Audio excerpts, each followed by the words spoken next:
ರುಚಿಕರವಾದ ನಿಂಬೆಹಣ್ಣಿನ ಚಿತ್ರಾನ್ನ ಮಾಡುವುದು ಹೇಗೆ ಅಂತ ನೋಡೋಣ.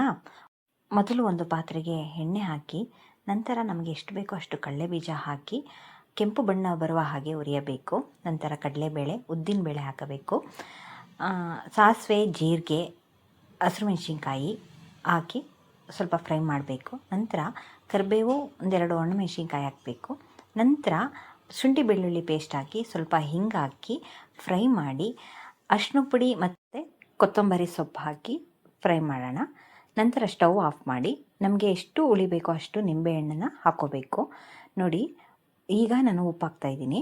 ನೋಡಿ, ಅನ್ನ ಮೊದಲೇ ಮಾಡ್ಕೊಂಡಿದ್ದೆ. ನೋಡಿ, ಈಗ ಅನ್ನಕ್ಕೆ ಗೊಜ್ಜಾಕಿ ಕಲಿಸ್ತಾ ಇದ್ದೀನಿ. ಈರುಳ್ಳಿನೇ ಬೇಕಾಗಿಲ್ಲ ಫ್ರೆಂಡ್ಸ್.